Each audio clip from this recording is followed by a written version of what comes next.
Las instituciones promotoras del... Perdón, otra vez, ya esa parte lo vamos a borrar. Las instituciones promotoras del curso Sistemas de Investigación, Yura Complexus y el Instituto Tecnológico Universitario Cordillera dan inicio al conversatorio del tercero denominado Marco Teórico y Estado del Arte. Contamos con la presencia de nuestros participantes Jorge, Andrea, Armando y mi persona Marlene. A todos ustedes, bienvenidos. El año 2015, la Organización de Naciones Unidas aprobó en Bolivia en una sesión ordinaria y de forma unánime resolución que reconoce en todo el mundo la vigencia de los principios andinos del quechua o quichua, amasúa, no seas ladrón, amayuya, no seas oso, y amaqueya, no seas flojo. Principios que forman parte de la cosmovisión andina. Pero, ¿qué es cosmovisión? Bien, gracias. Buenos días nuevamente con todos, Andrea, Jorge, Marlene y todos los amigos que nos están viendo. Es importante hacer la reflexión que usted acaba de leer, Marlene, en cuanto a que se reivindique la parte de entender dentro de la investigación el origen de las cosas, ¿no? Y que precisamente la investigación se decanta, precisamente la investigación se alimenta y se imbuye de estos términos de cosmovisión, ¿no?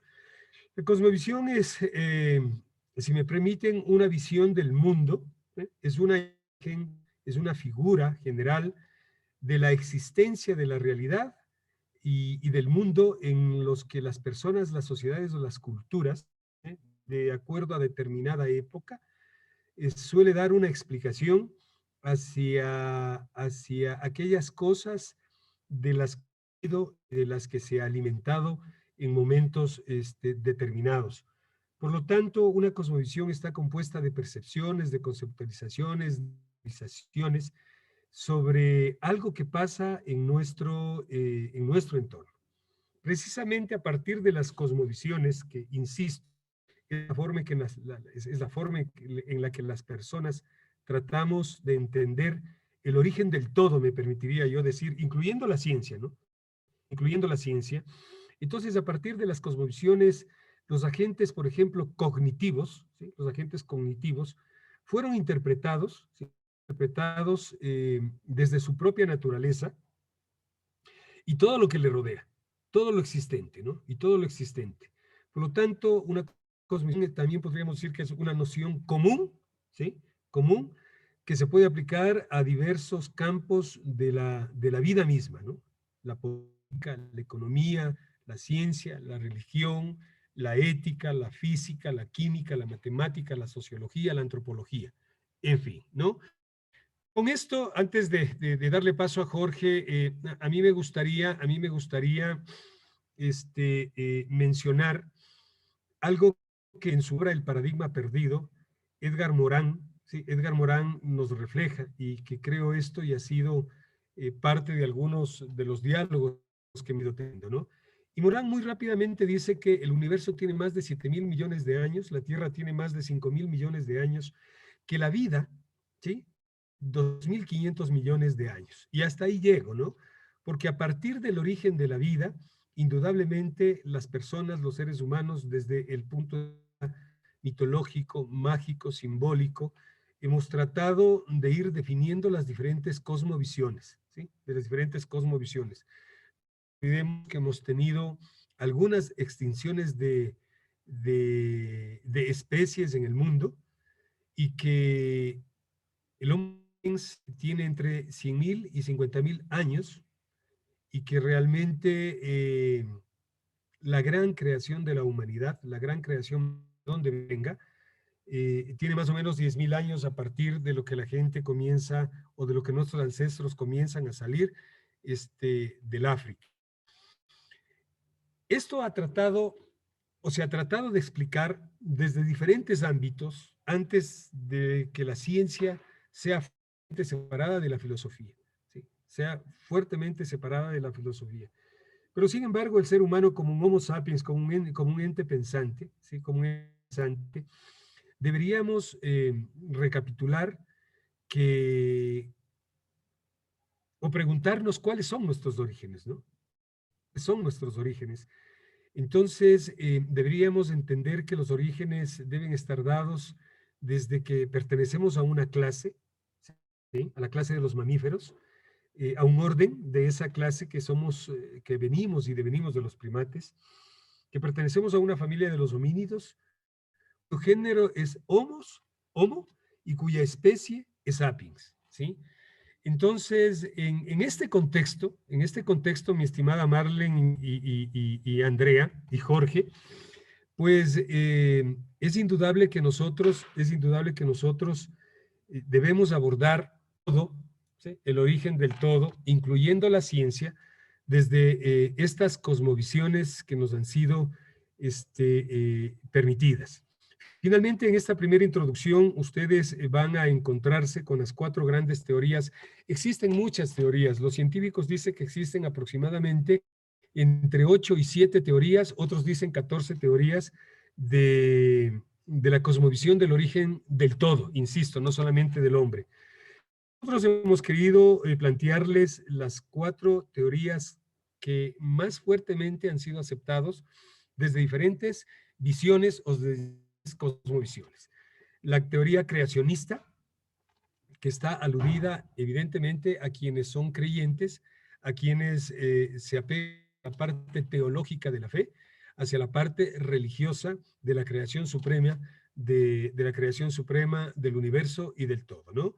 La evolución, pues la teoría de Darwin, que a través de sus investigaciones científicas denotó lo que acabé de decirles, la evolución como especie de lo que somos el Homo sapiens, es decir, la teoría evolucionista y la teoría de la selección natural. Luego tenemos la teoría de los Anunnaki, ¿sí? En la que se cree y existe una fuerte discusión, pero se cree que el origen del todo o la cosmovisión de la humanidad debe estar dada por la vida que nos precedieron los extraterrestres, ¿sí? Que es una historia bastante interesante. Y verán que estamos hablando de teorías, hablando de marco teórico y marco y estado del arte, ¿no? Y finalmente, como aporte de esta dualidad, de esta asimetría que tenemos entre el Instituto Cordillera y Uraxus, habíamos acordado, luego de las profundas investigaciones que hemos tenido, también considerar, y ahí la producción que gentilmente nos dio Marlene, la teoría del Kapagnan. ¿Sí? La teoría del Kapagnan significa el camino de los justos, el camino de los santos, el camino de los sabios, en el idioma quichua, ¿no? Y que es una teoría que existe mucho antes de que surja inclusive el imperio inca, ¿no? Es decir, esto es pre-incaico. Huamampoma nos denota en su extensa obra que el Kapagnan fue, llamémosle, entendido, descubierto hace más de 4.000 años, cuando se hace análisis de la chacana como, como la simbología andina del origen de todo, ¿no? Entonces, en el Kapagnan, en su cosmología energética, lo que trata de explicarnos es el origen, o la visión, más bien dicho, la cosmovisión que tienen los pueblos ancestrales de esta parte del continente del Abya Yala, con relación a la existencia del todo. Por favor, Jorge. Muchas gracias, Armando, por la introducción. Mira que es muy importante que nosotros tratemos de comprender el significado de lo que realmente es una cosmovisión, ¿no? Porque a veces el tema de la cosmovisión ha sido muy venido a menos, sobre todo por todos aquellos temas científicos, tecnológicos que han ido avanzando durante estos últimos 500 años. Entonces, decir que la cosmovisión, claro, tendrá su origen en el tema de la mitología, por ejemplo, porque claro, en algún momento nosotros como seres humanos empezamos precisamente a tratar de preguntarnos, ¿y qué es esto? O sea, ¿cuál es la realidad? ¿Cómo nosotros podemos visualizar este entorno en el que vivimos? ¿Cuáles son todas esas interacciones que podríamos generar alrededor? del planeta. Y seguramente las preguntas eran varias. Entonces, en algún momento, precisamente esta mitología se divide, ¿no? Y se divide en dos frentes. El uno, el tema de los mitos, y el otro, el tema de la lógica. Y la lógica seguramente es una especie de fuente de la filosofía en primera instancia, y el mito se queda como mito, porque no ha sido comprobado. ¿Pero cuántos mitos hay alrededor de las diferentes culturas? Eso deberíamos preguntarnos y generar, ojalá, algún conversatorio en algún momento sobre ese tema. Pero claro, en este recorrido que tú haces, es importante que nosotros identifiquemos el hecho de que existe probablemente una de las tendencias más fuertes de comprensión del origen, sobre todo del Homo sapiens, precisamente que deviene de otra teoría, ¿no? La teoría del este, que es una teoría generada por Coopens, ¿sí? Y que precisamente esta teoría nos hace denotar una reflexión muy arqueológica, ¿no? Porque esto ya deviene con evidencias. Y precisamente en este tema de la arqueología, en algún momento encontraron existían ciertos restos en el África Oriental de seres que aparentemente eran nuestros directos, ¿no? Como ancestros directos. Y que claro, y que se origina eminentemente bajo el tema de que existen fallas geológicas en África, y que estas fallas geológicas generaron y están generando todavía una división del continente africano, así como en algún momento Pangea también se abrió, ¿no? Por acá también por África, en la teoría del este, nos dicen nosotros que prácticamente se está abriendo el tema de la falla del Rift. Entonces, en esta falla del Rift, lo novedoso de la teoría de Ives Coopens, precisamente el hecho de que dicen que por ahí empieza el origen del ser humano, ¿no? Esta falla tiene una historia de aproximadamente 7 millones de años, ¿no? Y que aparentemente salimos de ahí porque en el momento en que se abre la falla, ¿no? Encontramos nosotros que en el lado oriental, donde todavía pegaban las brisas marinas, el mono sigue siendo mono, dice, ¿no?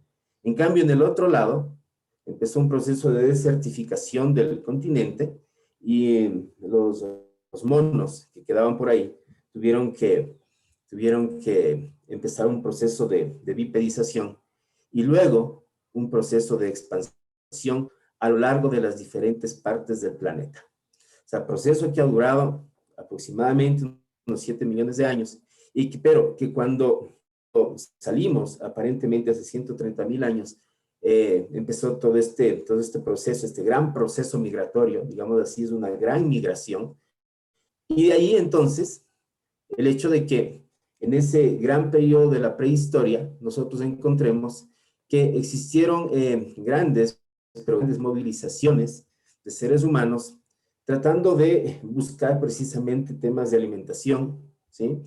Y que por ahí de repente encontraron un gran escenario en donde precisamente el planeta les invitaba a que empiecen un proceso pero muy nómada. Y después, precisamente dentro de este proceso de domesticación, empezar el tema del sedentarismo. Y que creo yo, Armando, que por ahí nosotros podríamos encontrar una especie de luz, ¿sí? Para que en ese enfrentamiento entre esas poblaciones que aparentemente ya eran civilizadas, mientras aquellos aparentemente eran bárbaros, ¿no? De repente empiecen a haber esos choques de civilizaciones. Y aquí precisamente te quisiera invitar, Armando, a que tú nos hagas el recorrido, porque claro, llegamos hace aproximadamente unos 2000 años y empieza todo el tema de la filosofía de Grecia, ¿no es cierto? Y de aquellas grandes cunas de la civilización occidental que nosotros hemos conocido bajo un entorno muy académico y que normalmente nos ha enseñado que posiblemente por ahí comienzan este entorno de entender la relación filosofía y ciencia, mi estimado Armando. Gracias, Jorge. Sí, mira, yo solamente quisiera añadir una pequeña reflexión a lo que tú acabas de manifestar, para que se vaya entendiendo el por qué hacemos este recorrido dentro de lo que es el marco teórico y el estado del arte, ¿sí?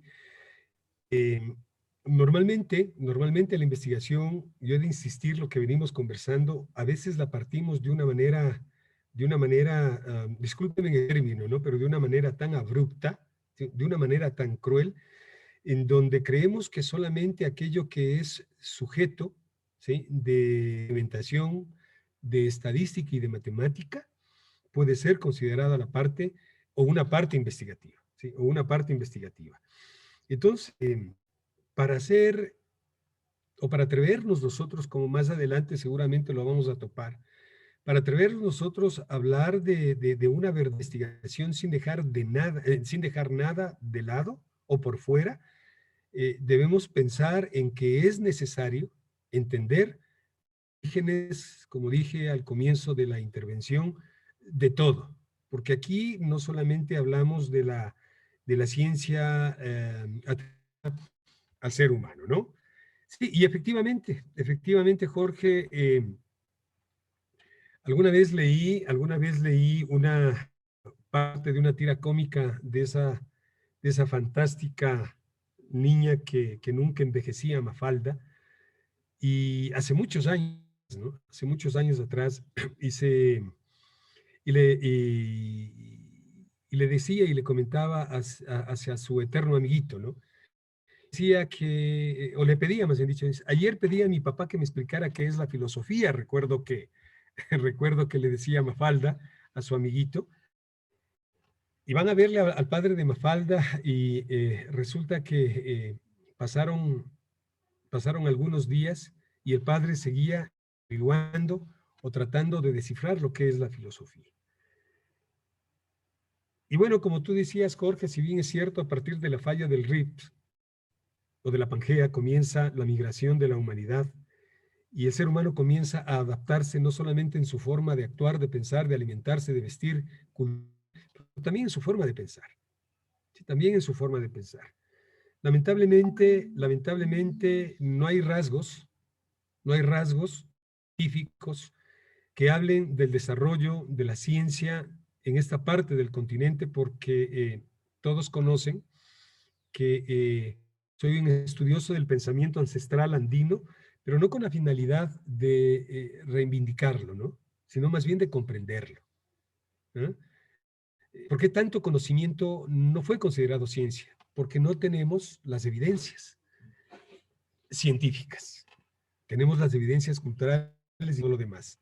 Pero se dice que aquí, donde actualmente es Quito, existieron hace 12.000 años, ya hubo indicios de asentamientos humanos.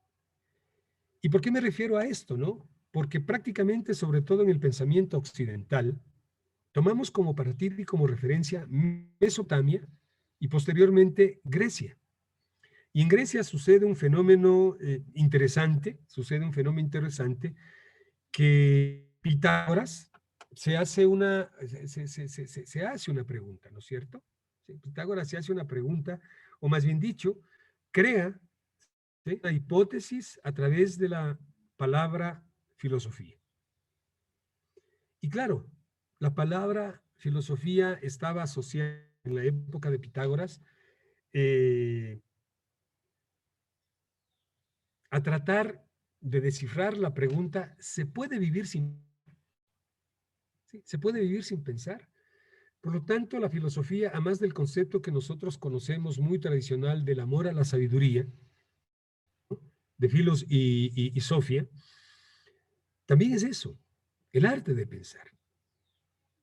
¿Sí? Entonces, comienza a haber por todo este recorrido de los más grandes filósofos que ha dado la humanidad en Grecia, desde Tales de Mileto, que comienzan a hacer hipótesis, ¿no?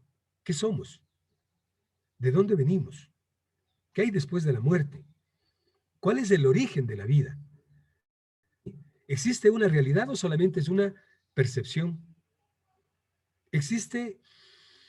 Podríamos hablar de algo más allá de lo inmediato? ¿O todo tenemos que justificarlo a través exclusivamente de un pensamiento por el amor a esa sabiduría? ¿Sí? ¿Qué cosa realmente es la filosofía? ¿Sí? La filosofía es cerrar los ojos y abrir la mente. ¿Sí? Por lo tanto, todas estas hipótesis fueron planteadas, como dije, y por eso que me entiendan un poquito de cuando hablé del pensamiento ancestral, realmente, digamos que 600 años antes de Cristo, ¿no? Y volvemos nuevamente a lo que dijimos al inicio, ¿no? Las teorías del origen de la humanidad. Antes de Cristo. ¿Cuál era el pensamiento antes de Cristo? O antes de la existencia de los Anunnakis, o de la vida extraterrestre, o en ese devenir que explicaba Jorge a partir de que comenzamos a migrar y cuando nos separamos de nuestros primos homínidos, ¿no es cierto? ¿Por qué nosotros fuimos bípedos y por qué tuvimos la forma de pensar?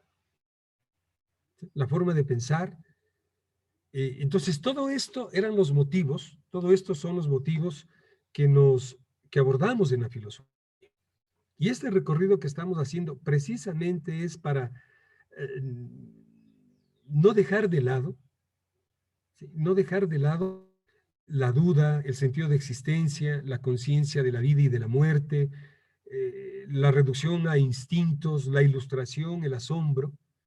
Son los motivos sobre los cuales la filosofía históricamente se ha basado. Y más aún si hablamos de una filosofía como dimensión humana, ¿sí? Más aún si hablamos de la filosofía como dimensión humana. Y la filosofía se comporta, cuando ustedes hagan el recorrido de estos 13 registros que tenemos desde Tales de Mileto, se va forjando como la base de lo que hoy conocemos como ciencia. Por favor, ¿qué nos puedes decir con relación a la parte científica a partir de la filosofía?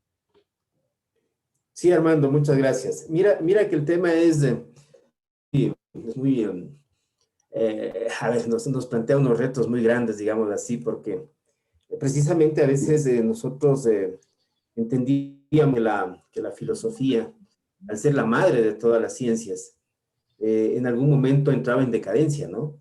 Y por eso hoy por hoy encontramos que las profesiones de los filósofos seguramente no son tan bien vistas, no son tan bien vistas bajo el escenario de que a veces las consideramos poco prácticas.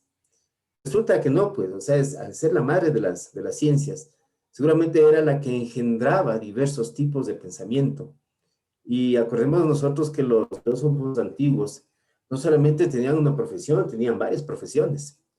Eran astrónomos, eran médicos, empezaban a manejar así unas interrelaciones bien interesantes. Y por eso seguramente la cuna de la civilización la encontramos en esas regiones que tú mencionabas, ¿no? Mesopotamia, Grecia. Y de repente, cuando queremos empezar a entender desde dónde nace la ciencia, tendríamos nosotros que, a partir del nacimiento de Cristo, hacer un recorrido de aproximadamente unos 500 años, por ahí, no sé si me equivoco. Cuando de repente ya se empieza a entender que ciencia debería empezar a engendrar racionalidad o debería basarse en contextos racionales, ¿no? Y a la racionalidad precisamente en Occidente se la manejaba en función de todo aquello que podía ser verificable. Es decir, entrarían procesos de experimentación, entrarían procesos de observación, entrarían procesos empíricos, que le llamamos hoy por hoy, en donde seguramente lo que pensaba era precisamente tratar de entender ciertas acciones o ciertos elementos o ciertas interacciones con el medio natural en el cual nosotros vivíamos. Y precisamente a partir de esto, se empezarían a generar una serie de postulados en primera instancia y teorías luego, ¿no? que de repente iban a recoger desde ciertas partes de las ciencias, porque ya aparecerían diversidad de ciencias, iban a empezar a recoger aquellos principios sobre los cuales tenían que sustentarse. Por aquí les dejamos a nosotros un concepto que es un tanto moderno, digamos así, porque viene del siglo pasado, del siglo XX, en donde Bunge nos decía a nosotros que la ciencia es un conjunto de ideas racionales, verificables y falibles, también lo decía, para elaborar construcciones conceptuales del mundo. Entonces, ese es el primer escenario. Quiero manejar un constructo conceptual, pero claro, cuando nos dice del mundo, o sea, nos está hablando algo bastante, pero bastante grande. Yo diría es un constructo conceptual alrededor de una especie de área de conocimiento. Entonces, ahí nosotros invitaríamos precisamente al hecho de que nosotros debamos empezar a engendrar ciertos entornos, ¿no? De comprensiones, por favor, comprensiones primero, porque los conceptos seguramente se los da en función de elementos científicos, pero los constructos podemos irlos generando nosotros, ¿sí? ¿Constructos para qué? Constructos para que a partir precisamente de las teorías científicas nosotros podamos empezar a engendrar modelos. Y ojo, que uno de los temas que deberíamos nosotros resaltar en este curso es la idea de generar modelos de investigación, porque este curso, con el pasar del tiempo, lo vamos a ir orientando hacia precisamente la realización de estudios metodológicos. Entonces, es muy importante que nosotros partamos del hecho de que en el momento en que la ciencia se instaura como aquel procedimiento sobre el cual nosotros deberíamos verificar nuestras ideas racionales, también a la par se instauran las teorías, ¿sí? A la par se instauran las teorías. Entonces, deberíamos también tratar de entender qué es una teoría. Y cuando discutíamos con Armando el tema de las teorías, precisamente encontrábamos por ahí un concepto que decíamos, está bien, está un tanto fácil de entenderlo, y lo relacionábamos precisamente con esa referenciación que hacíamos de Carvajal, que decía que era un conjunto de enunciados que se encuentran conectados lógicamente entre sí y forman una unidad epistemológica ordenada y sistemática que permite la explicación. Claro, entonces al permitir la explicación, decimos, sí, ingresemos al lado de la causa y el efecto. Entonces, la mayor parte de teorías se va por ese lado. Identificar cuáles son elementos que son aquellos que podrían influir en unos terceros elementos para decir que existen una serie de interrelaciones. Por ahí también sería importante sacar lo que nos decía Popper. Y Popper, en cambio, nos especificaba el hecho de que son redes que lanzamos para apresar aquello que llamamos, para relacionarlo, para explicarlo, para dominarlo. Y tratamos de que la malla sea cada vez más fina, nos dice él. Entonces, queriendo entender este concepto un tanto muy epistemológico, digamos así, lo que nos dice en términos generales, es que nosotros necesitamos generar explicaciones. Primero, explicaciones en diferentes áreas, ¿no? Pero en el momento en que generamos estas explicaciones, cada vez formado más de especialización. O sea, la hiperespecialización, ¿no es cierto?, de repente ha reinado y sigue reinando dentro de lo que es este contexto científico-tecnológico que vivimos hoy por hoy. Pero claro, esta ramificación en algún momento nos vuelve tan especialistas que nos olvidamos solamente de algo, el ser seres humanos. Y con esto, por favor, con esta breve reflexión, no sé si tú, Andrea, nos podrías ayudar en esta primera parte, ¿no es cierto?, en donde nosotros hemos hecho un diálogo muy de lo que es el tema de cosmogonía, de filosofía y de ciencia, mi estimada Andrea. Sí, y lo importante de hacer este recorrido, como le mencionó Armando y Jorge, es que nos demos cuenta como de dónde nace la ciencia y cómo desarrollamos este procedimiento para hacer proyectos de investigación. Y es súper importante saber los orígenes y un poco anclarse en un pensamiento teórico, escuela, llamémosle, porque cada escuela de pensamiento, que vamos a ver un poco con detenimiento posteriormente con lo del aspecto de las teorías, determina ciertos principios y estos principios pues son llevados a un campo específico de la ciencia o son interrelacionados entre ciencias. Y ahí viene el concepto de la interdisciplina. Y un poco para resumir todo esto que se ha mencionado, ¿no? Hemos tratado el tema de cosmovisión como la reivindicación del origen de las cosas, como esta noción común desde distintos campos de la ciencia. Y también mencionamos estas teorías de origen, ¿no? Que son 4 de las principales, como lo dijo Armando. También Jorge mencionó la teoría del este, que es algo que está siendo muy estudiado y es una de las más respaldadas, que vale la pena mencionar porque esta cuestión de la revolución científica, que después de los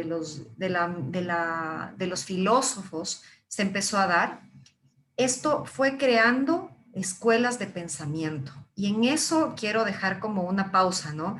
Ahí es el origen de las escuelas de pensamiento y todos estos conceptos que lo fuimos dando en el módulo 2, que es la interdisciplina, la disciplinariedad y llegar a la transdisciplina. Entonces, bueno, este es un poco el preámbulo para poder discutir las teorías, qué es un paradigma, cómo se puede mencionar algunos ejemplos de ello. También otro concepto que vamos a discutir es la falsación. Y esto también quisiera que lo menciones, no sé si Jorge o Armando, por favor. Me gustaría comenzar, Andrea, sí, muchas gracias. Y sí, miren, por favor, estamos haciendo un resumen muy, pero muy sucinto. Creo que Andrea lo resumió de mejor manera, incluso, de cómo se trata de llegar a la comprensión de un marco teórico y un estado del arte que más adelantito se va a explicar. Sí. Cuando nosotros hablamos ya de la parte científica, como Jorge hacía un recorrido muy breve por algunos autores, sale a la luz uno de los autores epistémicos de la filosofía, de la ciencia, de la filosofía, o filosofía de la ciencia, Karl Popper, ¿sí? Y Karl Popper manifiesta que si una ciencia no está en capacidad o en condiciones de ser falseada, no digo falsificada, falseada, por favor, no tiene condición de ciencia. Eso rompe eso rompe ciertos parámetros, todavía no paradigmas, por favor, pero sí rompe ciertos parámetros porque sacude, ¿sí? Porque sacude sobre todo a quienes seguían los métodos inductivos y deductivos, ¿sí? Sacude tremendamente el indicar o aporta, ¿sí? O aporta de manera, desde mi punto de vista significativo, perdón, desde mi punto de vista particular, aporta un criterio muy significativo de que toda ciencia tiene que estar sujeta a pruebas y esas pruebas deben pretender mostrar la parte esta del falsacionismo, ¿sí? ¿Y por qué se convierte para mí esto en importante y en interesante? Es decir, nos permite seguir avanzando en procesos investigativos. ¿Por qué? Porque nos permite a través de la falseación crear reflexiones o por lo menos principios de falsabilidad con la finalidad de no dar por hecho una sola, ¿sí? O un solo concepto de ciencia. Andrea manifestaba, por ejemplo, que nosotros estamos acostumbrados a ver escuelas científicas, por ejemplo, en la administración, diferentes tipos de escuelas administrativas, por ejemplo, en la psicología, diferentes escuelas psicológicas, ¿sí? Pero miren, todavía nosotros seguimos manteniendo algunos esquemas que vienen de 1800, pues, ¿no? Sobre todo en el campo de la educación, con el constructivismo y esas cosas, que no digo que estén mal, pero no ha habido personas que se arriesguen, a refutar, ¿sí? Esas teorías. No digo a decir que estén mal, sino a demostrar que pueden ser sujetas a falseación y demostrar, ¿sí? Y por ahí ya quedan temas de investigación de paso, a demostrar, ¿sí? Que a través de la falseación esas teorías o esos conceptos teóricos pueden surgir. Y el marco teórico, aunque me adelante un poquito, me disculpan, precisamente es eso, ¿no? Precisamente es eso, intentar refutar algo ya existente. Entonces, como les decía, miren, todavía tenemos Jean Piaget y algunas teorías que no es que estén, por Dios, pero creo yo que si hablamos de las teorías constructivistas creadas por 1870, estamos en el año 2021, en el siglo XXI, en donde la academia está cambiando en esquema y en forma. Hoy hablamos ya de profesores virtuales, ¿no es cierto? Hoy hablamos ya de profesores virtuales, perdón, de profesores hologramáticos. Es decir, que con el paso del tiempo no se sorprendan que los profesores presenciales ya no van o no vamos a ser necesarios, porque precisamente se está refutando cierto tipo de teorías, ¿sí? Refutando cierto tipo de teorías. Entonces, ese aporte que nos da Karl Popper, o por lo menos dice, deben existir grados de falsibilidad, existir conjeturas audaces, y una conjetura audaz a que te atrevas a hacer algo distinto y diferente, y una conjetura prudente también. O sea, van más allá de lo que estamos intentando hacer en este curso, rompe los esquemas de cómo comúnmente nosotros vemos la metodología de la investigación. Algunos deben seguirse preguntando, caramba, ¿por qué todo esto en un curso de metodología de la investigación o básicamente en un curso para escribir un artículo científico? En las primeras sesiones habíamos explicado el por qué. Entonces, una vez que nosotros estamos en capacidades de falsear algo, ¿no es cierto? De levantar una teoría una teoría de falsabilidad, se nos presentan también los paradigmas. ¿Sí? Jorge, pues si nos ayudas con los paradigmas, por favor. Sí, Armando, muchas gracias. Solamente para complementar el tema que acabas de explicar muy asertivamente. Quisiera yo poner aquí en la palestra aquello que muchas personas deberán estarse preguntando porque hasta ahora nosotros no lo hemos topado, ¿sí? ¿Y dónde está el tema de lo inductivo y el tema de lo deductivo? Y precisamente, recuerden ustedes que nosotros cuando abordamos el tema del método, no hablamos pues del método deductivo y del método inductivo, todo eso no lo habíamos puesto. Pero seguramente esta parte que estamos abordando y la que abordas tú, Armando, seguramente nos va a dejar pensando en esos criterios. Porque en el momento en que Popper a nosotros nos dice, oigan, tenemos nosotros que empezar a falsear, ¿no es cierto? El proceso de falsación precisamente deviene de un análisis deductivo relacional, ¿sí? Es decir, nosotros deberíamos comenzar a generar una serie de interacciones alrededor del tema que estamos investigando y manejar deducciones, eran deducciones, pero para hacer una deducción, se supone que nosotros deberíamos tener una gran comprensión de diferentes ciencias, ¿no? En tanto que, oigan, nosotros ya deberíamos dejar de lado las connotaciones inductivas, porque lo inductivo, ojo, es inferencial. Lo inductivo es estadístico, pero lo inductivo recoge muestras de una parte de la población que por más que nosotros hagamos un ejercicio súper fuerte en temas de muestreo, siempre nos vamos a quedar cortos, ¿sí? Entonces, ahí precisamente se maneja esto. Nosotros quisiéramos llamarle, no sé si quisiéramos llamarle técnica a esto, al proceso deductivo-inductivo, que seguramente es una parte de procedimiento en donde nosotros acogemos precisamente estas técnicas para poder realizar nuestras demostraciones y propuestas. Entonces, claro, partiendo de ese contexto, el siguiente paso es aquel que Thomas Kuhn precisamente nos invita a analizar, porque dice Kuhn, sí, es importante, nos dice Popper en el tema de falsación, pero sería mucho más importante que nosotros tomemos los momentos históricos de la evolución de la sociedad para ver cómo las diferentes sociedades piensan. Entonces, claro, aquí se nos vienen a nosotros varias conjeturas en primera instancia, porque de repente, y el cómo las sociedades piensan, ¿no es cierto? Es un proceso evolutivo que a veces es muy largo y a veces es muy corto, ¿no? Y digo, a veces es muy largo porque seguramente la prehistoria fue enorme, ¿no es cierto? La Edad Antigua ya fue una especie de paradigma, ¿sí? La Edad Media lo fue, la Edad Moderna lo fue. Y ahora aparentemente que estamos en la Edad Contemporánea, tenemos nuevos paradigmas. Entonces, en el momento en que nosotros buscamos una serie de pensadores alrededor de un determinado tiempo y alrededor de un determinado tema, podríamos nosotros decir que estos pensadores pueden acogerse a ciertas escuelas de pensamiento, ¿ya? De ahí que yo me puedo declarar neoliberal. No, yo quiero declararme marxista.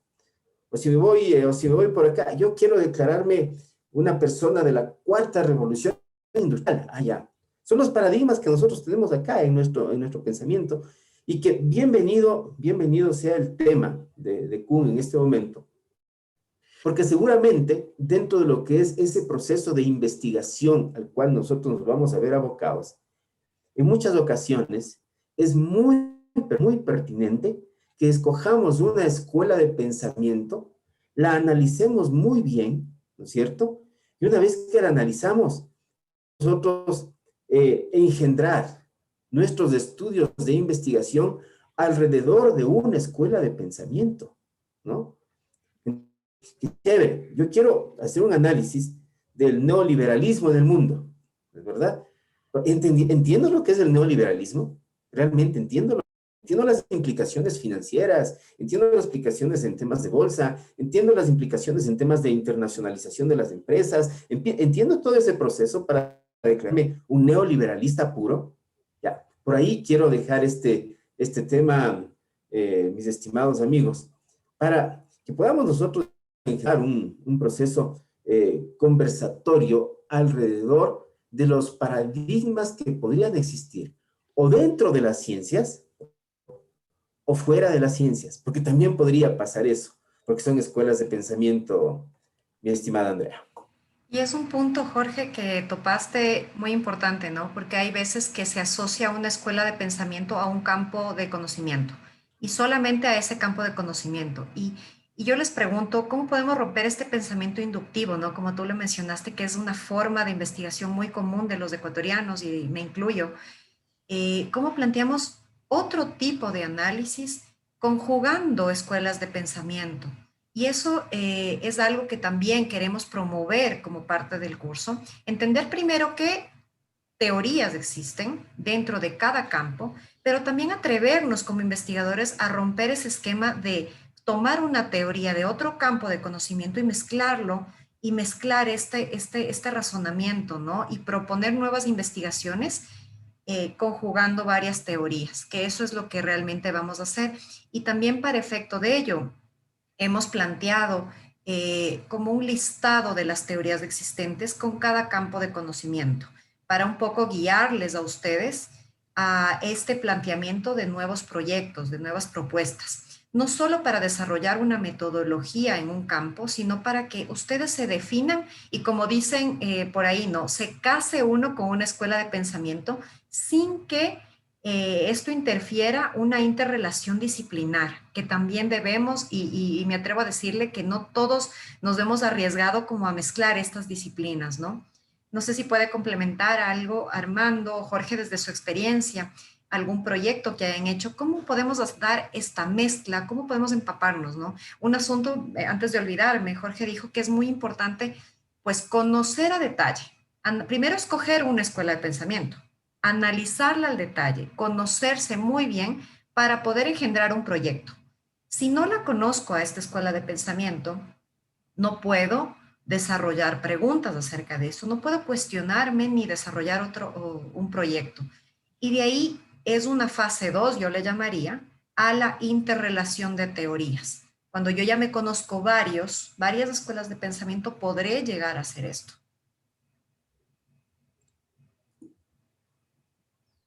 Sí, Andrea, muchas gracias. Mira, el tema va por ahí. A nosotros nos enseñaron normalmente en la universidad que debíamos seguir un procedimiento al cual le llamábamos método. y que dentro de ese procedimiento debíamos ir definiendo ciertos lineamientos alrededor de los cuales poder trabajar. Y uno de los temas, y lo recuerdo, y no sé, tú debes aplicarlo mucho, uno de los temas más, pero más pesados dentro de lo que es la parte de la metodología de investigación, y que seguramente hace que la gente empiece a tenerle miedo a la investigación, es el tema de la parte estadística. ¿Sí? Y si nos vamos de una manera un poquito más profunda, es el tema de la parte de muestras. Es el muestreo. Porque te dicen que mientras el mayor tamaño de la muestra que tú saques, tendrás mayores niveles de significancia, menores de error de estimación. Y seguramente mientras seas un experto en muestreo, tú vas a hacer una investigación bastante prudente y bien aceptada. ¿Eh? Y mira que este es un decir, digo yo, en muchas de las universidades de acá del país. Y entiendo que a nivel de Latinoamérica también. No sé, mundial, pues. O sea, porque de repente nos dicen, usted haga una investigación empírica, ¿no es cierto? Observacional, donde usted tiene que coger y tiene que empezar a hacer un levantamiento de información fuerte para que eso se verifique. Y eso nos enseñaron. Así iba el tema. Entonces yo puedo coger y decir, mira, yo quiero hacer un estudio de posicionamiento de marcas, ejemplo, ¿no? Quiero hacer una investigación de posicionamiento de marcas de calzado acá en el país. Ah, bueno. Lo primero que te preguntan, ¿y cuál es el tamaño de la muestra? Lo primero, ¿no? Y que nosotros entendamos que ese marco teórico, metodológico, o de método, que hayamos querido plantear en un inicio, soporte realmente el concepto, ejemplo, de posicionamiento. Porque primero yo tendría que estudiar el posicionamiento, ¿no? Entonces, si yo quiero estudiar el posicionamiento, tengo que estudiar el neuromarketing. Tengo que estudiar el cerebro. Si yo tengo que estudiar el posicionamiento, tengo que estudiar la mente. Si yo quiero estudiar el posicionamiento, tengo que estudiar la cultura. Si yo tengo que estudiar el posicionamiento, tengo que estudiar las actitudes desde la parte psicológica. Ah, mira, ya. Entonces, resulta que el tema del posicionamiento no ha sido recoja muestras, eminentemente. O sea, ¿cómo nosotros creamos un modelo de investigación que afiance el contexto de posicionamiento? ¿Sí? Entonces, mira que ahí el tema del marco teórico se vuelve súper importante, ¿ya? Por favor, antes de plantear un tema, yo tengo que ver las teorías de soporte y las escuelas de pensamiento. Eso es primero. Y aparte de eso, oiga, ¿y qué método me va a sostener el tema? Y tú planteabas algo bien interesante, Andrea. ¿Y cómo le hago ¿Cómo le hago interdisciplinario? ¿Es verdad? Yo quiero hacer un estudio y me voy a robar el tema de Armando, ¿no? Yo quiero hacer un estudio del neuromarketing en la compra de carne en supermercados. Estudio de neuromarketing en la compra de carne, chévere. Oye, pero ¿será que ese estudio de neuromarketing, ¿no? Yo lo puedo abordar desde la psicología, desde el lado neuro, desde el lado de comportamiento, desde dónde lo abordo? ¿Y qué técnicas vas a utilizar? ¿Vas a utilizar muestreo o mejor que te pongan a ti ese orientador que nosotros tenemos cerebral para ver cómo se iluminan nuestras partes del cerebro? O sea, ¿qué hacemos?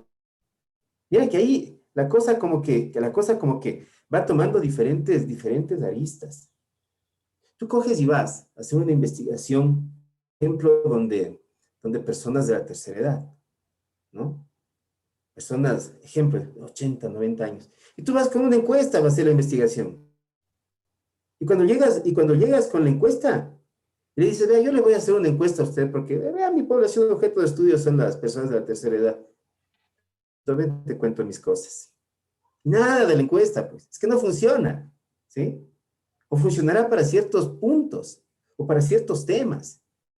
Pero entonces el caminante no hay camino que nosotros decíamos en algún momento. Precisamente nos invita a eso. Nos invita a que de repente nosotros, conforme pasa la investigación, podamos ir reformulando el procedimiento que estamos llevando, porque así nos exige la investigación. ¿sí? Entonces, por ahí, un tanto mi respuesta, mi estimada Andrea, a lo que tú me estás planteando, y cómo hacemos para, y precisamente, y aquí no sé si Armando quiere acotarnos Sí, algo, por porque el tema supuesto. es, claro, y en este curso también estamos viendo complejidad, ¿no? Entonces Sí, ¿cómo? a eso iba. Armando, muchas gracias. Sí, a eso me iba. Gracias, Jorge, por la posta, ¿no? Miren, y eso es lo rico de esto. La verdad es que un curso más bien es un conversatorio en donde también ustedes van a interactuar, porque van a cuestionar, porque van a cuestionar y nos van a cuestionar a través de las preguntas, de sus inquietudes y a través del desarrollo de sus trabajos, nos van a cuestionar fuertemente, ¿no? Yo quería, Jorge, yo quería aportar desde el ámbito de los ejemplos que tú pones, lo que sucede es que en el modelo educativo universitario, sobre todo ecuatoriano, que ya lo tratamos en alguna de las primeras sesiones, pero tenemos que volver a nombrar. Se nos dividió, al igual que la filosofía y la ciencia, caramba, nosotros también dividimos la investigación cualitativa y cuantitativa de una manera tenaz, pues, ¿eh? De una manera tenaz, yo diría hasta egoísta, como dice Edgar Morán, ciega, ¿eh? La ceguera del conocimiento en los 7 saberes para la educación del futuro. ¿Y por qué lo digo esto, Jorge? Porque no le damos la importancia, por ejemplo, a artículos teóricos o artículos de revisión de literatura, no se les da la importancia, hablo de aquí país.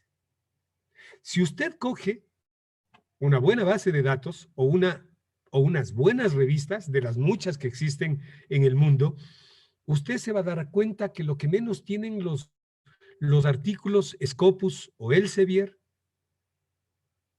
son estudios cuantitativos. Pues, ¿no? Son cuantitativos o modelos matemáticos. Y más bien se van a un tipo de investigación de índole teórico, verán que no digo cualitativo, de índole teórico, en donde más bien el investigador saca a relucir esas habilidades de análisis, de síntesis, también de crítica, ¿sí? Y también de crítica a lo que ha investigado. Y volvemos a hablar de la falseación de Popper, ¿no es cierto? Y volvemos a hablar de la falseación de Popper, porque Jorge, tú ponías un ejemplo que a mí me parece espectacular. Y nosotros hicimos, acuérdate tú, en la investigación del aislamiento de la línea base del Cantón Rumiñahui de las personas vulnerables, cuando tú debes recordar cuando fuimos a hacer los estudios en los ancianatos, ¿no? En los mal llamados ancianatos. Lo que tú dijiste, pues, a mí no me interesa la encuesta. A mí venga porque no recibo visitas de mis hijos desde hace 20 años.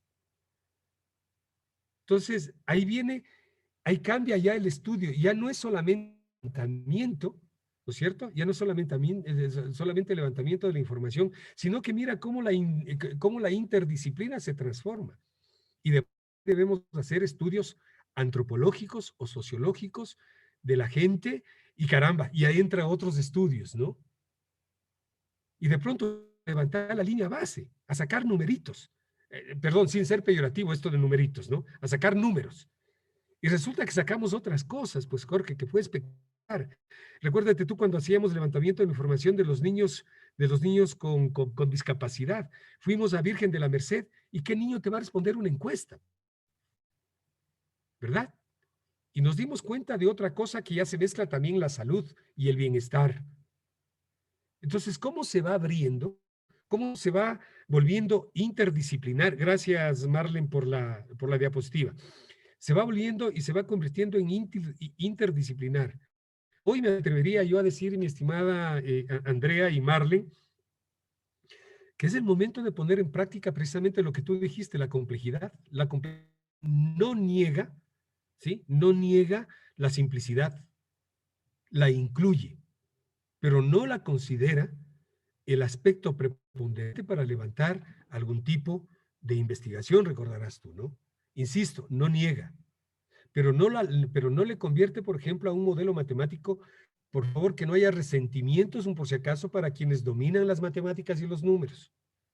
Pero debemos ir comprendiendo y entendiendo que otros formatos y otras formas como la investigación compleja, en la que nos permite entender precisamente esto. Y para finalizar, además en esto de la interdisciplina, permítame traerle a colación a Ezequiel Ej.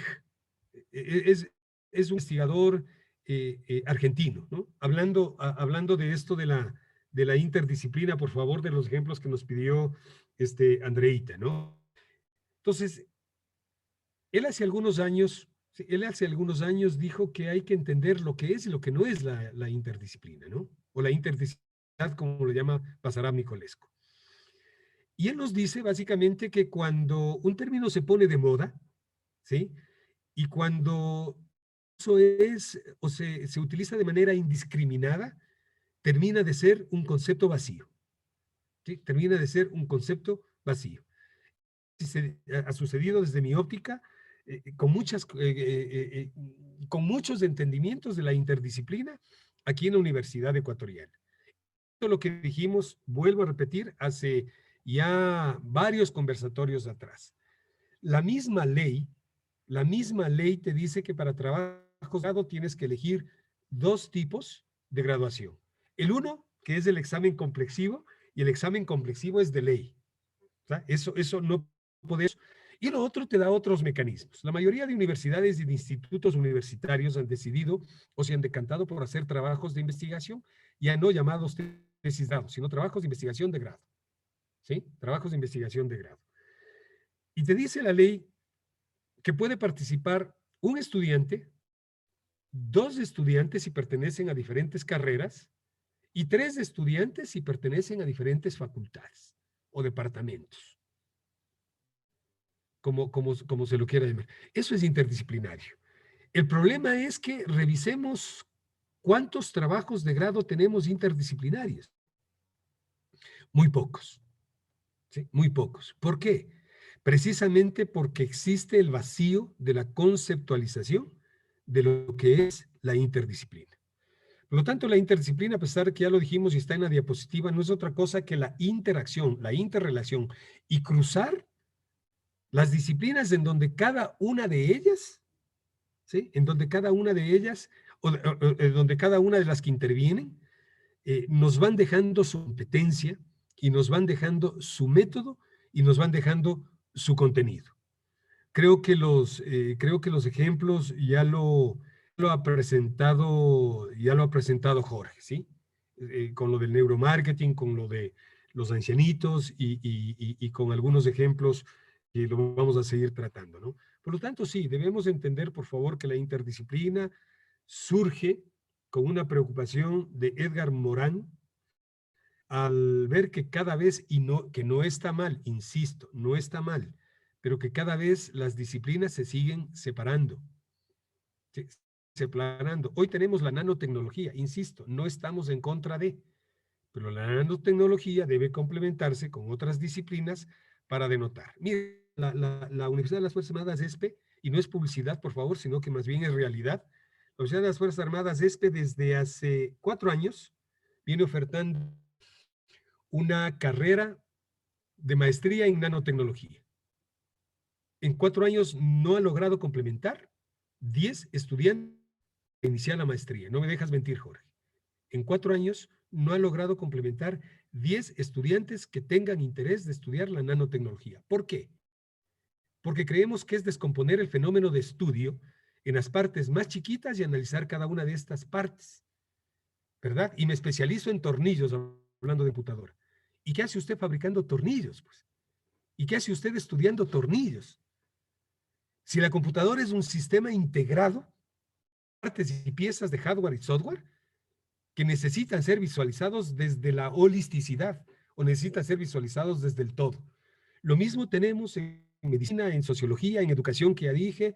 Entonces, hay que atrevernos a romper ese molde y creo que eso es lo que estamos pretendiendo hacer precisamente en este curso, por favor. Sí, una consulta. Hay disciplinas que no tienen teorías en sí. Por ejemplo, un ejemplo que habíamos conversado es tal vez diseño gráfico en sí tiene un par de teorías, pero no todo lo que se estudia en diseño gráfico puede constituir una teoría. Y ahí hay técnicas, metodologías y otras cosas que pueden complementar, ¿no? Pueden decir un ejemplo, más que todo para estas cuestiones más técnicas y tecnológicas, ¿no? Probablemente, bueno, en desarrollo de software tenemos también una lista de teorías del campo amplio de conocimiento, pero que pueden alimentarse de otras. Y eso es súper importante tener en cuenta y es la razón por la que nosotros, como parte del curso, hemos construido una tabla que van a tener ustedes acceso para un poco guiarse en qué tipo de teorías tengo en cada campo de conocimiento y un poco, pues, empaparnos y decidirnos por qué escuela de pensamiento plantear nuestro artículo metodológico. No sé si me pueden complementar con el ejemplo que les puse de diseño gráfico. Sí, Andrea, muchas gracias. Mira, el tema es este. De repente nosotros no hemos logrado elucidar la diferenciación que existe entre una carrera de tipo técnico-tecnológica, ¿no? Más una carrera del tercer nivel, peor una maestría profesionalizante, peor una maestría de investigación y peor un PhD. Imagínate lo que es eso. O sea, y te estoy hablando de cosas mayores. Porque en algún momento cuando se creaban los MBAs, por ejemplo, de repente el MBA era una carrera de cuarto nivel que era una especie de retazos de una ingeniería comercial. Entonces, como tenían el acceso a los MBAs, todas las profesiones, el MBA se desdibujaba tremendamente. Entonces, no entendemos la diferenciación. En algún momento, inclusive, por ejemplo, tú que has trabajado en el área, se priorizaba a los institutos tecnológicos. Es algo que uno no logra entender, pues, ¿no? Decían, inclusive, los estudiantes, no, no, es que yo no quiero ser tecnólogo, yo quiero ser licenciado, yo quiero ser ingeniero. Y se iban por ese lado. Algo está pasando en el medio, ¿no? Algo está pasando que precisamente no permite generar esas comprensiones que nosotros deberíamos tenerlas. Yo quiero coger y quiero hacer lo que tú me decías. Yo soy diseñador gráfico. Esa es una carrera muy, muy operativa, ¿no es verdad? ¿Sí?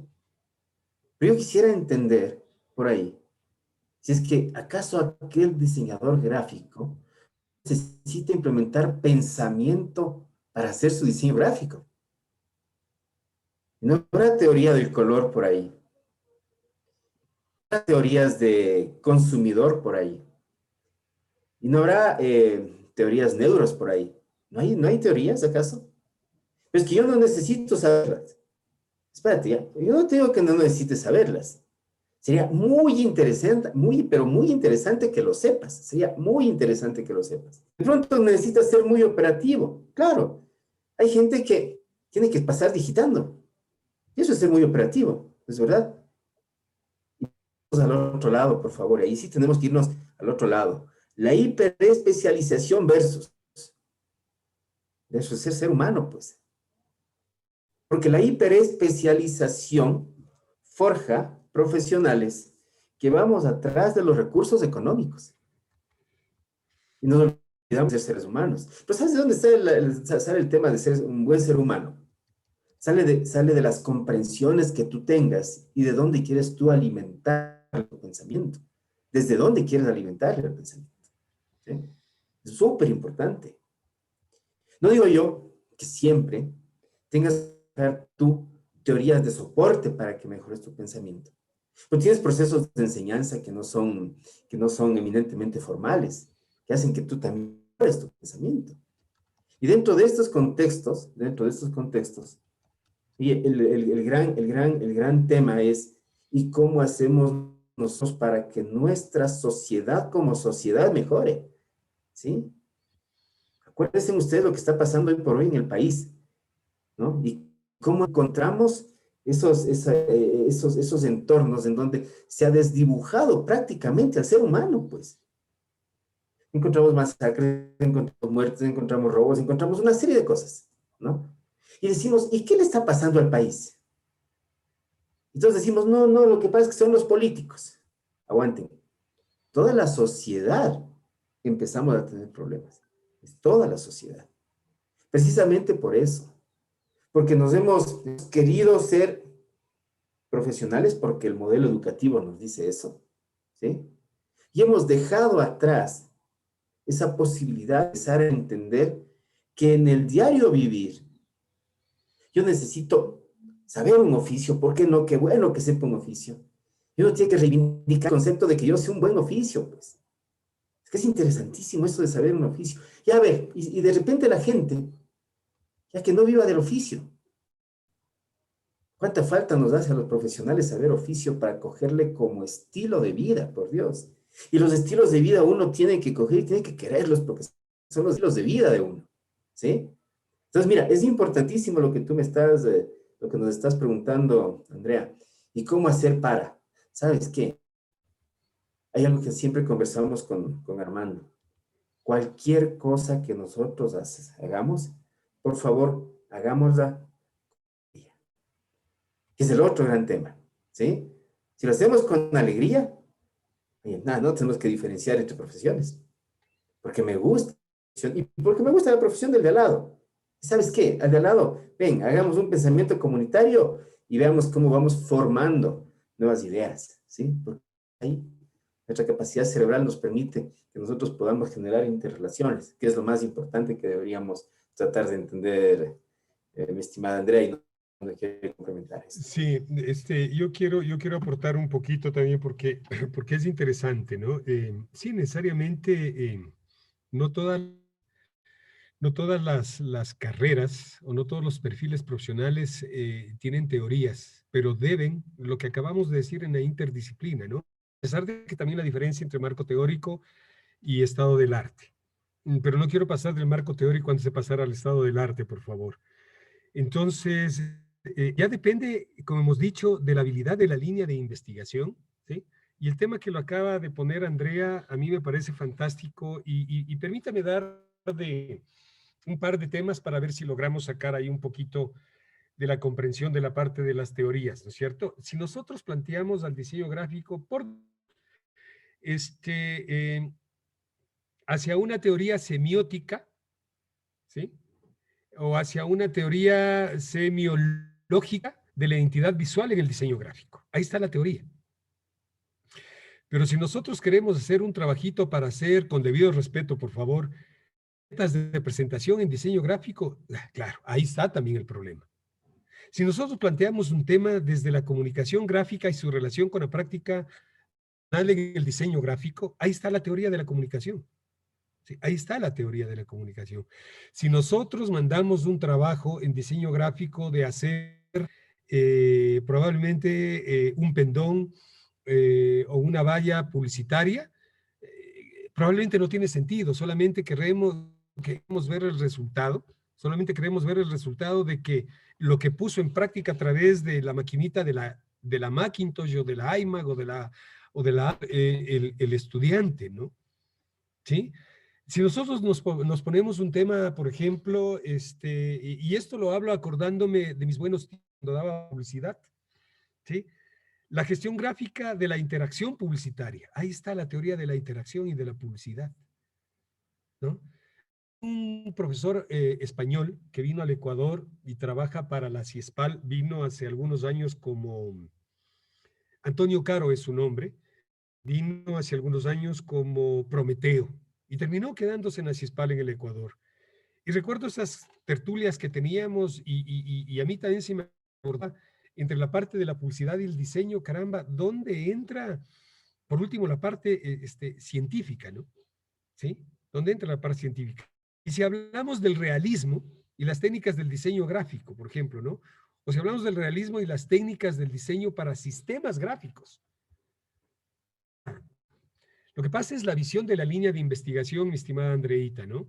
Y para quienes nos están escuchando. Y si a eso sumamos el color, las líneas, la escala, la forma, la alineación, el contraste, el espacio, ¿dónde más podríamos, pedir, mi estimada Andrea, Brías, ¿verdad? ¿Sí? Pero sigue siendo interdisciplinario. Sigue siendo interdisciplinario. Yo insisto, si hablamos de diseño gráfico para hacer tarjetas de presentación, para hacer un manual inclusive un manual se me fue un manual para las empresas, ¿no? Una identidad corporativa. nos fijamos en eso, pues. Y nosotros lo que vemos en esas tesis o en esos trabajos de investigación es la anchura de la letra, la tipología de la letra, es decir, la parte muy, muy operativa, como decía Jorge, ¿no? Pero si me permiten también con estos ejemplos darme un poquito, vamos a lo que, si pasamos a la siguiente diapositiva, Marlen, por favor, vamos a lo que tenemos y la diferencia entre marco teórico y estado del arte. Por último, si creemos mismo en que no es posible encontrar, ¿sí? No es posible teorías con los ejemplos que les hemos estado dando, tenemos que recurrir a lo otro, ¿no es cierto? La parte del estado del arte. Porque creo que para decir muy morochamente, el estado del arte no es otra cosa que lo que han dicho sobre el tema de uno, diseño gráfico, los especialistas en los últimos 2 o 3 años y que han sido publicados en revistas, como estamos viendo en la diapositiva, en revistas de bases de datos reconocidas a nivel internacional, como Redalí, como Cielo, como Scopus, como Elsevier, como, bueno, un montón que hay, como la Tindex. Nuestro país tiene mucha acogida, ¿no es cierto? Entonces, me atrevería a decir que, por último de los casos, a falta de teorías, deberíamos pensar en revisar el estado del arte devenido de lo que sobre nuestro tema, diseño gráfico en general, han hablado los especialistas en los últimos 3 años. No nos olvidemos que se dice que para hacer estado del arte nosotros debemos tener una determinada cantidad de revisión de artículos y de papers que han sido publicados en revistas que sean reconocidas a nivel internacional. Gracias, Andreita. Pues de haber hecho un recorrido tan interesante y ya para ir concluyendo y complementando también la intervención de Armando, Jorge, ¿cuál es la importancia del lenguaje teórico y cómo se empata con el estado del arte? Sí, Marlene, muchísimas gracias. Oye, quisiera hacerte la pregunta, ¿ya? ¿Qué parece si te devuelvo la pregunta? Porque claro, o sea, tú sabes, precisamente porque tú estás manejando esos temas por allá por Bolivia, en cuanto, en primera instancia, al tema de cómo nosotros deberíamos ir identificando precisamente esa gran cobija que nos da nuestras investigaciones, tanto el marco teórico como el estado del arte. Es una cobija, ¿no es cierto? Son argumentos, son comprensiones. Ese es el primer gran tema. Oigan, y claro, sea cual fuere el tipo de estudio que nosotros vamos a hacer o el tipo de investigación, sea una revisión de literatura, sea un estudio empírico, sea un metodológico, por favor debemos empezar por el marco teórico y el estado del arte. Eso es lo primerito, ¿no? Si es que es muy difícil casarse con alguna teoría, de repente yo tengo que ir, como nos decía Armando, al estado del arte. Pues sería espectacular que nosotros logremos identificar teorías. Eso es muy básico. Y teorías, ustedes saben, hay de todo tipo. Ya puedo conseguir una teoría internacionalista, puedo conseguir de repente una teoría funcionalista, puedo de repente coger una teoría de comportamiento del consumidor, puedo de repente irme al lado de las interacciones y coger la teoría del paradigma perdido. No sé, hay muchas teorías. Eso ya deberíamos nosotros irlas descubriendo poco a poco. Pero esa teoría, por favor, le va el tinte y el nombre a la investigación. O sea, solo eso nos va a hacer la teoría, imagínense. ¿Sí? Entonces, de repente, me estaban preguntando a mí en estos días, ¿y cómo manejar el proceso de internacionalización de las empresas? Me decían así, ¿no? ¿Y qué teorías cojo? De repente, uno se queda pensando, pues si sabes que yo puedo coger teorías desde las relaciones internacionales. Y ¿sabes qué? Te aconsejo que con el neofuncionalismo. Ah, ya, chévere. Pero si yo cojo el neofuncionalismo, me voy a ir por ese lado a analizar mi investigación. Voy por ese lado. Y me dicen, oigan, ¿y lo de Porter no era una teoría? Ah, ya que las ventajas competitivas, las ventajas comparativas, Es una teoría y que dio mucho resultado operativamente hablando, ¿no? Y dio mucho resultado. Ah, ya, si quieres coger eso, bueno. Y otro me dice, no, ¿sabes qué? Es que una de las teorías dentro de lo que es internacionalización es verle bajo el concepto del monopolio que forman las empresas. Ah, es del monopolio. ¿Y el monopolio también es una teoría? Ah, porque tiene sus principios, ¿es verdad? Entonces, súper importante, por favor, en esta instancia, que ustedes, en el momento en el que definen el tema de investigación, cojan una teoría, pero no se olviden de algo más. Visualicen el método, ¿ya? Visualicen, por favor, el método. Porque yo puedo coger y plantear un estudio súper chévere. Verán, puedo plantear un estudio súper chévere. Y digo, yo quiero hacer, un análisis sistémico de las relaciones que intervienen en los procesos biológicos de un ser humano. ¿Este es mi estudio? Sí. Pero si quiero hacer un análisis sistémico, oiga, cojan un método sistémico. O sea, no me va a servir el otro método, ¿no es verdad? O sea, desde ahí yo ya tengo que ir visualizando el posible tema, ¿no es verdad? Y para complementar con esto que tú me decías, Marlene, del estado del arte, en el estado del arte es el mejor ejercicio que yo he visto para que nosotros podamos definir un tema interdisciplinario. Por favor, ejercicio. Ustedes entran a una de esas bases de datos, aquí pusimos solamente dos, ahí está Realig y está Cielo, ¿ya? Y ustedes ponen ahí un tema. Dicen, a ver, yo quiero temas de la economía social y solidaria. Economía social y solidaria. Y de repente empiezan a tener puntos de vista de diferentes autores, que es el mejor ejercicio interdisciplinario, ¿no? La economía social y solidaria, el enfoque cultural, chévere, un enfoque. La economía social y solidaria y su incidencia en el Producto Interno Bruto de un país. Sale otra idea. La economía social y solidaria como eje de desarrollo de los bancos del barrio. Salieron un montón de temas. Eso es interdisciplina. Y por favor, en el momento en que ustedes quieran definir también un tema de investigación, qué bueno que es ir a ver el estado del arte. Porque a ustedes, aparte de tener el suficiente número de autores que escribieron alrededor de un determinado tema y que les va a servir como requisito para que pongan su lista bibliográfica, ¿no es verdad?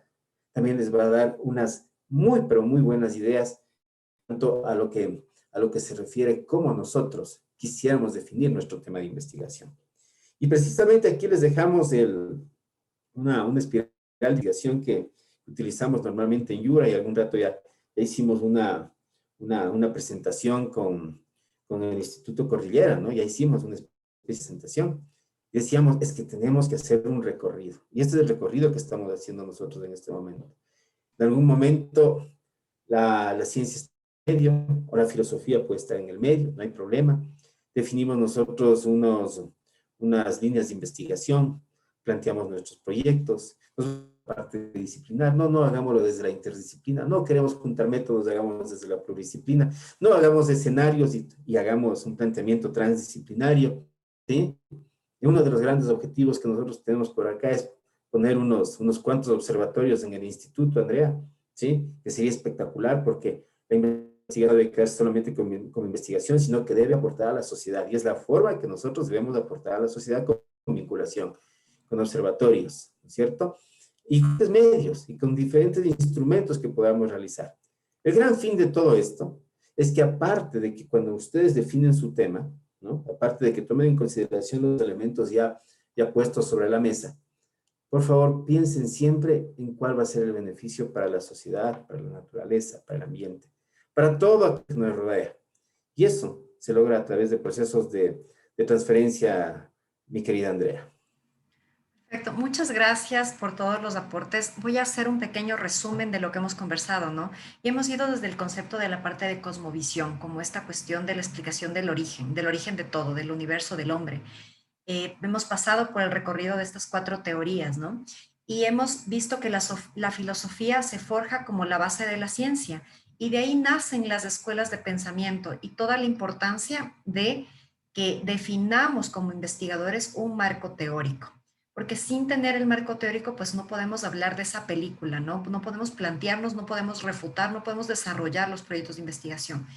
Ya planteando un marco teórico, podemos complementar viendo cómo los investigadores han hecho estudios acerca de este tema planteado, ¿no? Y esto constituye el estado del arte.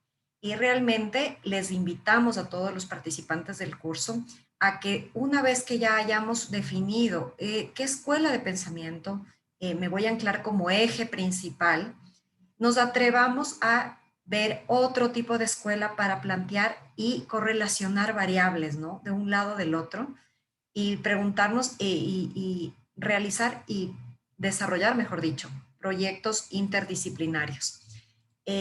Romper esto del pensamiento inductivo es algo también que salió como un resumen del conversatorio. Y bueno, esperamos que toda esta compilación de teorías que vamos a hacerlas en cuanto al campo de conocimiento del instituto, pues sirva a todos los investigadores para plantear su artículo metodológico con nuestra tutoría. Marlene, por favor. Así es. Quiero finalizar agradeciendo a los participantes Jorge, Armando, Andrea por sus intervenciones. También agradecer a la comunidad del Instituto Tecnológico Universitario Cordillera, esperando que este conversatorio haya podido implementar sus conocimientos y subsanar sus dudas referentes al módulo 3, marco teórico y estado del arte. Muchas gracias y hasta la próxima.